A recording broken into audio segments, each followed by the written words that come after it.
I'm here with Alexander Mercouris, editor-in-chief of the Duran. Alexander, we have Russian Foreign Minister Sergey Lavrov, who was at the Foreign Ministry's Diplomatic Academy meeting. It's an annual meeting with students and professors. And usually a meeting like this may not be, not be making headlines in the news. But of course, Lavrov being who I consider to be probably the best diplomat out there right now. And he's also a very colorful speaker, very colorful character as well. He made some very interesting statements about the world that we live in today, especially in regards to globalization, unipolar world versus multipolar world. I'm going to read you one of the quotes as reported by TASS agency, and you can comment on it. The Western liberal model of development, which particularly stipulates a partial loss of national sovereignty, this is what our Western colleagues aimed at when they invented what they called globalization, is losing its attractiveness and is no more viewed as a perfect model for all. Moreover, many people in the very Western countries are skeptical about it. That's from Lavrov. Alexander. Well, first of all, just to say also that about Lavrov, I agree with you that he is the outstanding diplomat of our time and a very colourful speaker and personality. He is also very much of an intellectual. If you actually read some of the things he writes, he is somebody who thinks very hard about the world and writes very interestingly about it and from a very, very intellectual point of view.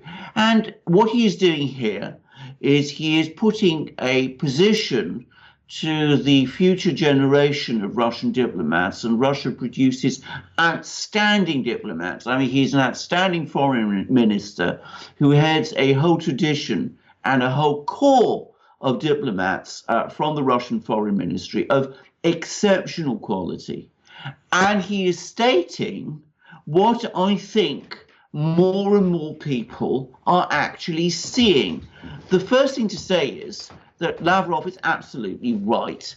There was an attempt after the end of the Cold War, especially in the 1990s and going forward, to argue that the great historical issues of previous times had been resolved, that the way that the future would proceed was on the basis of a globalized future in which it would be dominated by what people miscall free markets. They're not actually free markets, but we'll come to that in a moment. And that there would only be one type of economic system, one kind of political system, one place of centralized decision-making, which would be essentially in Washington, and that this central point of reference would be accepted by the whole world because it was the optimal form of development. I mean, we can go back to the 90s and the early 2000s, and it was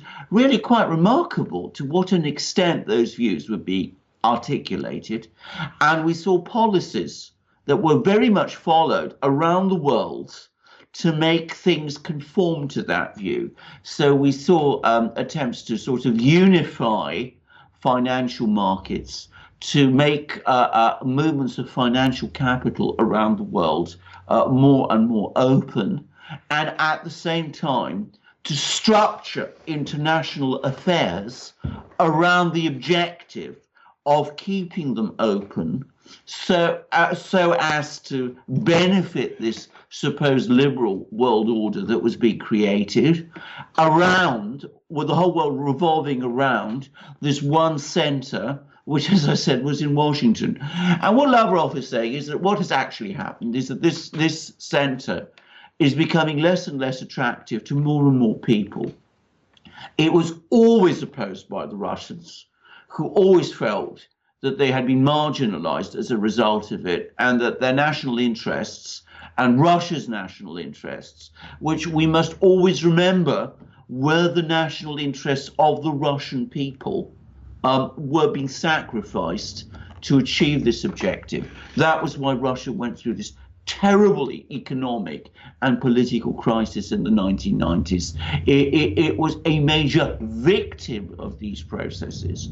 But it's also becoming increasingly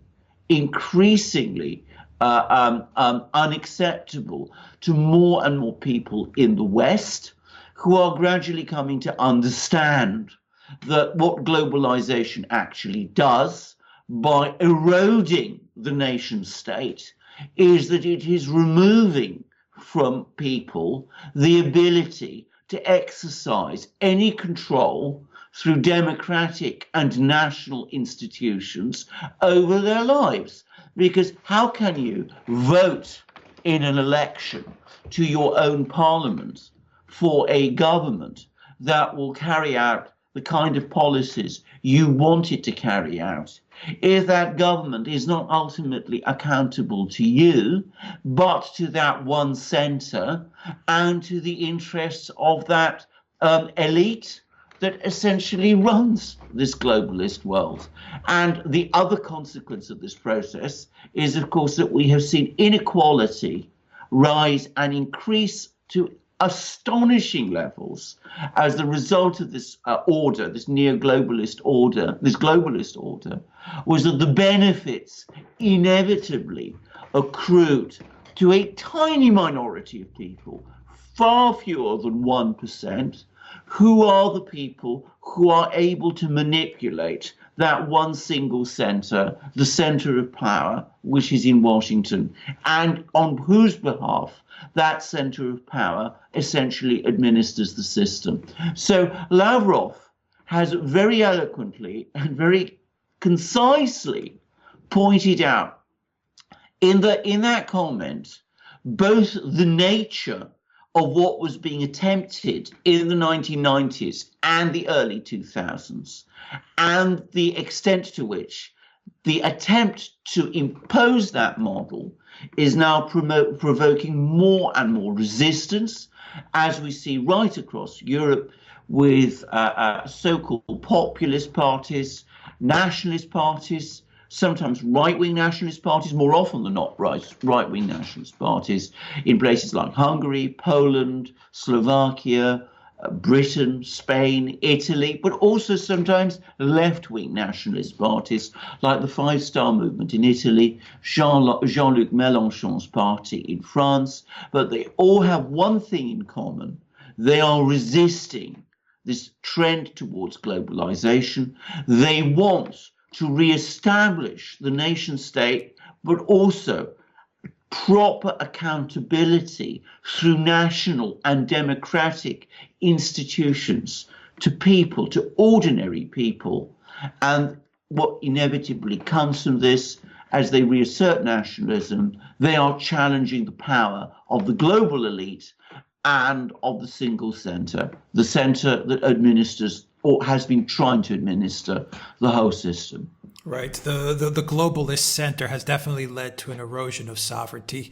And it seems like Lavrov is making the point that this erosion of sovereignty is actually pushing countries to seek more sovereignty, to seek that sovereignty within, to seek that nation statism, that nationalism from within. So it is actually forcing the world away from a unipolar moment, more towards a multipolar society. And here's another quote from Lavrov, and you can comment on it, which deals with sovereignty. The U.S. and its allies are trying to impose their approaches on others. They are guided by a clear desire to preserve their centuries-long dominance in global affairs, although from the economic and financial standpoint, the U.S., alone or with its allies, can no longer resolve all global economic and political issues. In order to preserve their dominance and recover their indisputable authority, they use blackmail and pressure. They don't hesitate to blatantly interfere in the affairs of sovereign states.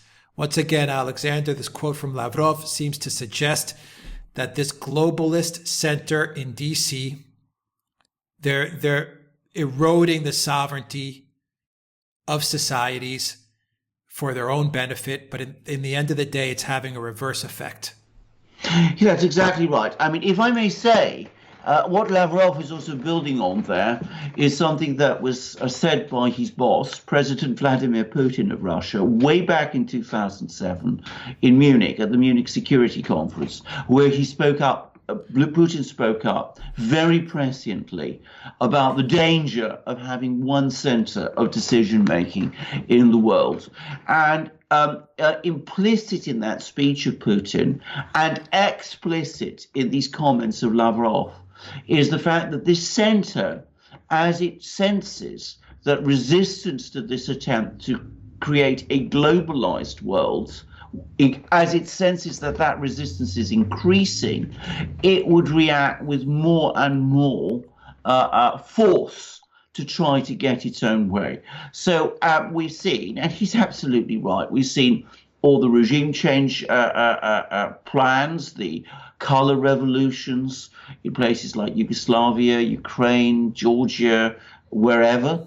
We've seen the regime change wars in Iraq, Libya, Yugoslavia again, Syria. We've Venezuela. seen Venezuela, indeed Venezuela. We've seen the prolific use of sanctions now, where the control of the world financial system is being used to intimidate countries, Russia, North Korea, Iran, Venezuela again, even increasingly, by the way, China, which is, of course, the major economic bloc that rivals the United States. And at the same time as all this is happening, and this is the other point that Lavrov, of course, put his finger on, is that as political resistance to these changes increases, and as these pressures from the center upon those who resist it grow, at the same time as all that is happening, there is a larger shift in the economic and military balance. So the policies of the center, the center in Washington, to try to force other countries to conform to its will, are leading to the emergence of counterbalancing alliance systems, of which by far the most important is the one between China and Russia.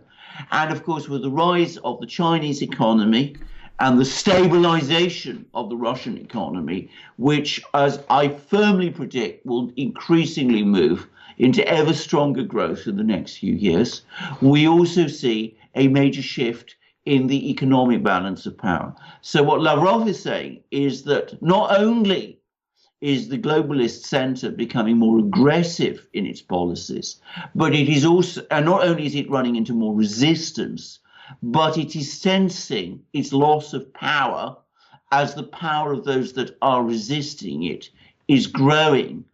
And the danger of that is that that is going to make it even more aggressive.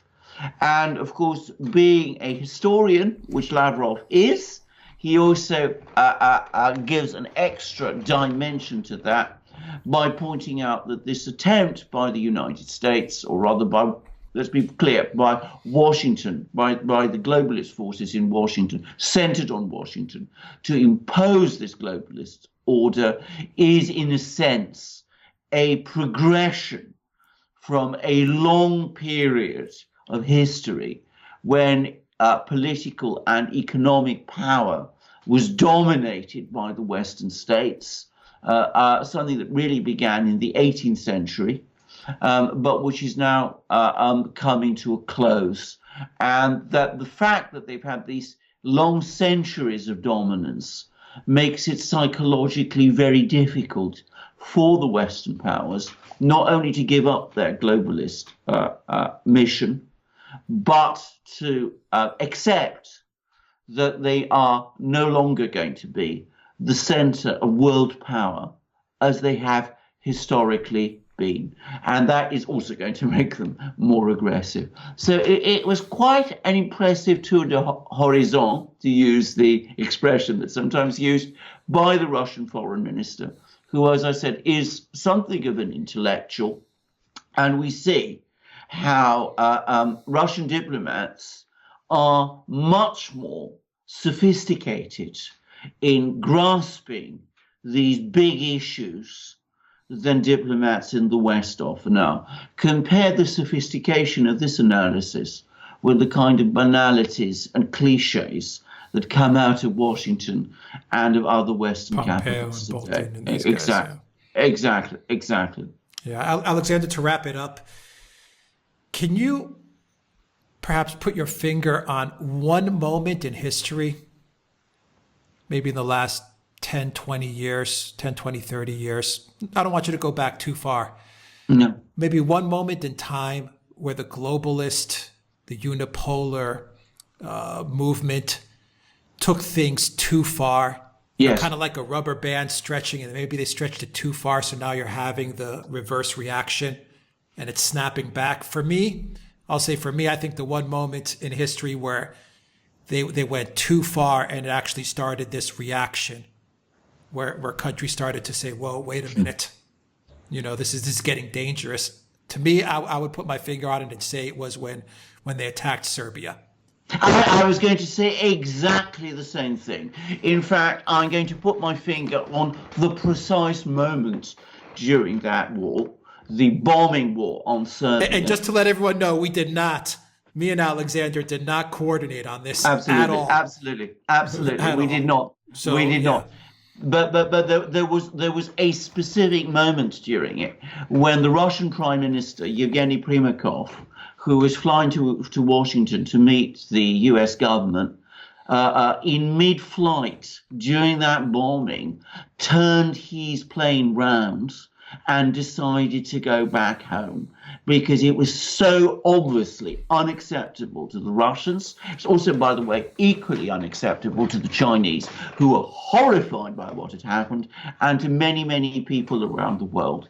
And then President Boris Yeltsin of Russia at that time, who was very, very dependent upon Western support, tried to react by sacking Primakov, and that provoked an intense reaction in Russia, which led to Russian military troops being sent to Kosovo and to President Putin being forced to appoint Vladimir Putin, President Yeltsin being forced to appoint as Prime Minister of Russia, Vladimir Putin, and eventually to announce his own resignation as president of Russia. That was the key event, because that was the moment when it became clear that Russia was coming back and was going to, however weakened it had become, however disorganized it was putting its foot down. It was no longer prepared to cooperate. And the moment that happened, the rest of the world took notice, and we started to see forces of resistance starting to consolidate. We saw the Chinese and the Russians starting to talk to each other, starting to cooperate with each other in the Security Council, and we saw more and more states around the world starting to coalesce around this. But that was the decisive moment. It was the Serbian war. Absolutely. For me, it was the realization. I was in Greece at the time, and it was the realization that in order to hold on to power, these globalists, these elitists, and back then, those words, globalist elitists, no one ever used those words. This is predated internet, all that stuff. Yeah. They were willing to attack. Europe was willing to attack Europe. And you had seen that, my generation had not seen that. And in Greece, I remember a lot of the commentators, they were stunned. A lot of the press and a lot of them were saying, this is a dark day because we're seeing, Christian Europeans attacking Christian Europeans, and we're seeing it in real time now. And I remember the Greeks, they descended on the American embassy, thousands, maybe 50, 100,000 Greeks, and they were furious as to what was happening. So that sticks in my mind as, saying, God, nothing's going to be the same. Exactly. And of course, one should add that during that war, there was a steady process of escalation. There was, first of all, the war was launched without authorization from the Security Council. There was an attempt to make NATO a substitute for the United Nations. Those attempts still continue, even though that war was launched contrary to the provisions of NATO's own charter. NATO supposedly is a defensive alliance, yet it launched an offensive attack against a European country which was not attacking it. And of course, we saw during the war itself, firstly, the bombing attack of the Yugoslav television stations, in other words, a direct attack on the media for the first time, and also, most extraordinary of all, a bombing attack on the Chinese embassy, which shocked people in China and led to big demonstrations in China, which were also the crystallization of opinion in China that this whole thing was careering out of control. So you're absolutely right. It wasn't just in Greece. It was all over the world. It was in Russia. It was in China. It was in many, many places. And from that moment, it became absolutely clear to many people around the world that this careering train had to be brought to a stop. And we have seen since then more and more steps being taken to stop it. And let's not forget, it was Bill Clinton who was the president of the United States when this all happened. Absolutely. Bill Clinton, Tony Blair, Madeleine Albright.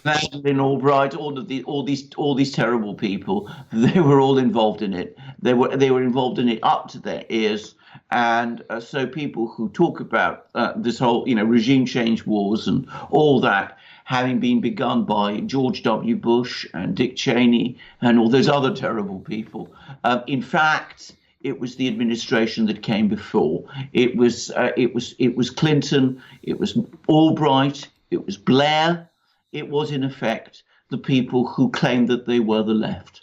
And no matter how horrible their actions were, the Clintons and NATO, the world woke up to a new reality. That these people are monsters. Yes. But they also saw a defiant Serbia resist and they did it successfully. Yes. And I think people kind of, took notice of that, and they said, here's a country that is resisting all of this massive amount of aggression and pressure. Yes, I mean, that's actually another very good point, because of course the other thing about the sort of as you correctly said, it wasn't yet called globalism, but that was what it essentially was, this globalist juggernaut. Up to that point, especially after the victory over Saddam Hussein's armies in the first Gulf War, there was this impression that the US military was somehow this unstoppable force. And what in fact happened was that there was this bombing campaign, which actually achieved very little. Despite all this sophisticated hardware they threw at Serbia, Serbia and its military, including its air defense system, held up remarkably well. And in the end, they didn't win the war against Serbia militarily. They had to engineer a regime change in Serbia, and they also had to use pressure from Yeltsin to win a kind of diplomatic victory over Serbia. So, but the sight of Serbian soldiers, Serbian aerospace, air defense units successfully resisting this NATO armada was a tremendous lesson that has not been forgotten, and showed to people all around the world that the United States, it might be a military superpower, but it was not invincible and could be defeated. And that also was a lesson that many people learned, and which I think especially, by the way, was noted in Russia. And is playing out today as we speak with the S-400, the S-300s, Venezuela, Turkey, Syria. It's playing out today, these lessons. Absolutely. All over the world. People are now, as I said, becoming more organized. It's no coincidence, incidentally, that it was over the course of that same year that the Russian military went on the offensive in the Caucasus against the jihadi insurgency there, which, to be very clear, the United States had been supporting. I mean, there's been various attempts to deny that, but one should read Gordon Hahn, who is a very, very measured and moderate and by no means pro-Putin American scholar who has researched that insurgency from a very, very restrained and scholarly point of view. And he's pointed out to the extraordinary amount of support it was getting from the West. And at the same time, as I said, the Russian military responded to the Yugoslav war and to the attempts by the jihadi insurgency to expand itself and to launch attacks on central Russia and on Moscow itself. They went on the offensive, and when they were told to stop by the United States, they basically put up two fingers to the US, and they went on and won. And that, I am sure, was in part a response to the Yugoslav war, and it was also because they took courage from it. They said, if the Serbs can successfully resist this juggernaut, we, inheritors of the tradition of the great Russian army and of the great Soviet army, we certainly can. And in fact, Russia's military revival began from that point. All right, a great discussion. Fabulous discussion. Alexander Mercouris, editor-in-chief of the Duran. Thank you very much. Guys, if you like this video, click on the subscribe button down below and click on the notifications bell to get notifications every time we push out a new video. Visit the Duran shop, buy a t-shirt, help support the Duran. In the description box down below, you will find links to our PayPal and Patreon pages. Please donate to the Duran. That really helps us out a lot. And you can get a copy of this video in audio format. Follow us on iTunes and on SoundCloud as well. And go to theduran.com and see all the articles that we are publishing every day and the links that Alexander is putting up. And don't forget, guys, you can now follow us on Instagram as well, theduran_com. Alexander Mercouris, editor-in-chief of the Duran. Thank you very much. Until next time, everybody, take care.